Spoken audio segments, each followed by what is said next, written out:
नमस्कार दोस्तों।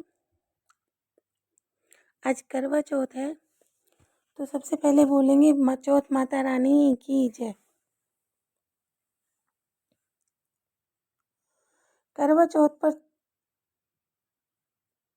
बड़े साहूकार के साथ लड़के वाली है पौराणिक संपूर्ण कथा। करवा चौथ पर चंद्र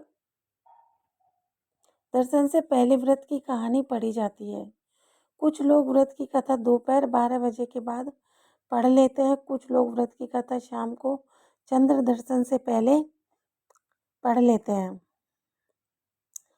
कार्तिक मास के कृष्ण पक्ष की चंद्रोदय व्यापनी चतुर्थी के दिन करवा चौथ का व्रत किया जाता है।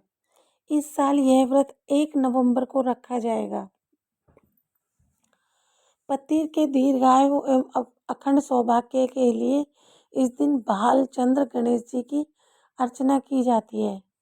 करवा चौथ में गणेश चतुर्थी के व्रत की तरह दिन भर उपवास रखकर रात में चंद्रमा को अर्घ देने के बाद ही भोजन या फलाहार का विधान है। यह व्रत संपूर्ण सौभाग्यवती महिलाएं अपने परिवार की परंपरा के अनुसार करती हैं।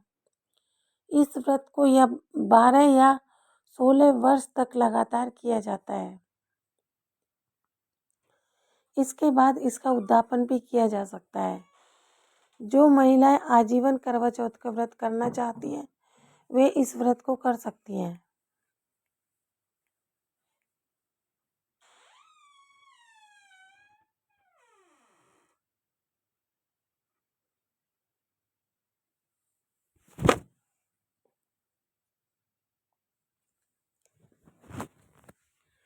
मैं आपको इसमें सुनाती हूँ साहूकार और 7 लड़के वाली कहानी। एक साहूकार के 7 लड़के और एक लड़की थे।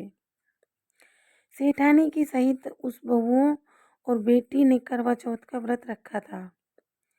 रात्रि को साहूकार के लड़के भोजन करने लगे तो उन्होंने अपनी बहन से भोजन के लिए कहा। इस पर बहन ने बताया कि उसका आज व्रत है और वह खाना चंद्रमा को अर्घ देने के बाद ही खाएगी। सबसे छोटे भाई को अपनी बहन की हालत देखी नहीं गई और वह दूर पेड़ पर एक दीपक जलाकर चलने की ओट में रख देता है, जो ऐसा प्रतीत होता है जैसे चतुर्थी का चांद निकल आया हो। बहन ने अपनी भाभी से कहा कि भाभी चंद्रमा निकल आया, व्रत खोल ले, लेकिन भाभीयों ने उसकी बात नहीं मानी और व्रत नहीं खोला। बहन को अपनी भाई की चतुराई समझ नहीं आई और उसे यह देखकर करवा चौथ का अर्घ देकर खाने का निवाला खा लिया। जैसे ही वह पहला निवाला मुंह में डालती उसे छींक आ जाती है, दूसरा डालती है उसे बाल आ जाता है, तीसरा मुंह में डालती है तो उसके पति की मृत्यु का समाचार उसे मिलता है। वह बेहद दुखी हो जाती है। उसकी भाभी सच्चाई बताती है कि उसके साथ ऐसा क्यों हुआ।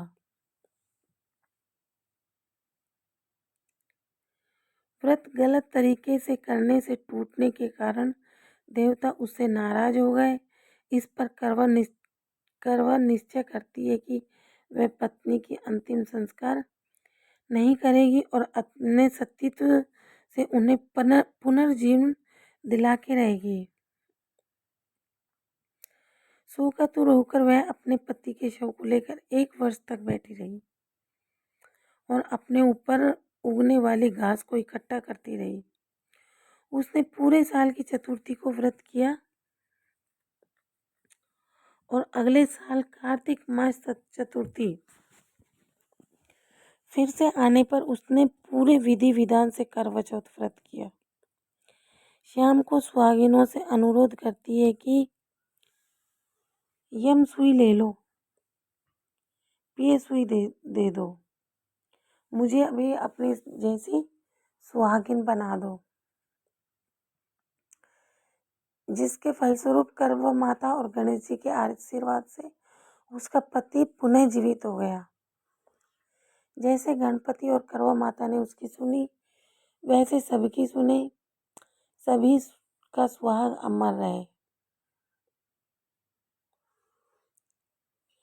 इस कथा को कुछ अलग तरह से सभी व्रत करने वाली महिलाएं पढ़ती और सुनती हैं।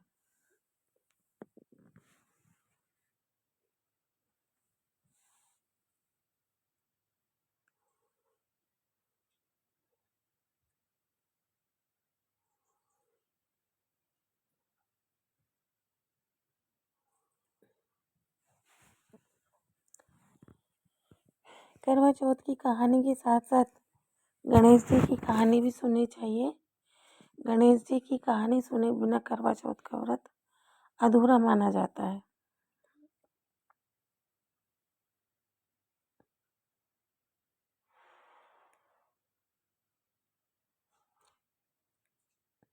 करवा चौथ की एक बुढ़िया माई की कहानी।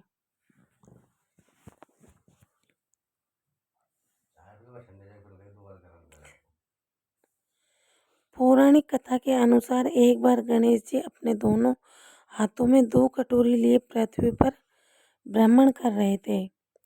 एक कटोरी में दूध तो वहीं दूसरी कटोरी में कच्चे चावल थे।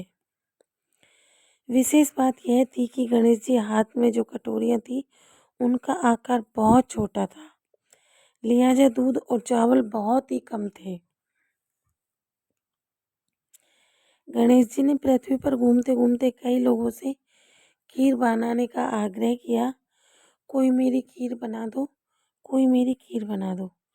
लेकिन सभी ने मना कर दिया, क्योंकि मात्र एक मुट्ठी चावल और जरा सा दूध से खीर बनना संभव नहीं था। तभी गणेश जी ने एक बुढ़िया यानी कि बूढ़ी अम्मा के दरवाजे पर पहुंचे और इनसे प्रार्थना करने लगी कि माँ, अम्मा मेरी खीर बना दे। बूढ़ी अम्मा मान गई और गणेश जी से दोनों कटोरी मांगने लगी। तब गणेश जी ने बूढ़ी अम्मा से 2 बोर लाने को कहा। जब अम्मा ने कारण पूछा तो उन्होंने बोला कि इन दोनों कटोरी में मौजूद दूध और चावल को बोर में खाली करना है, ताकि बोरा भरकर खीर बन सके और गांव में बढ़ सके। बूढ़ी अम्मा चौंक गई और बोली कि यह तो संभव ही नहीं है कि जरा से दूध और चावल से बोर भर जाए। लेकिन गणेश जी के कहने से वह 2 बोर ले आई और उनमें चावल और दूध डाल दिए। इसके बाद बोर चावल और दूध से भर गए, जिसे देख बूढ़ी अम्मा चौंक गई। उन्होंने खीर बनाना शुरू किया। बूढ़ी अम्मा खीर बनाकर बाहर गांव वालों को बुलाने के लिए जाने लगी और गणेश जी से बोली कि आप स्नान कर लीजिए, इसके बाद आपको भोग लगाकर ही गांव में खीर बांटूंगी।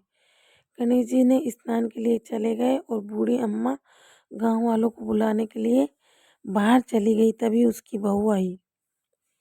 बूढ़ी अम्मा की बहू गर्भवती थी। खीर देखकर उसका मन ललचा गया और उसने थोड़ी सी खीर खा ली। इसके बाद जब गणेश जी स्नान करके आए तब अम्मा जी भी आ चुकी थी और उन्होंने गणेश जी को भोग लगाने के लिए खीर निकालना शुरू किया।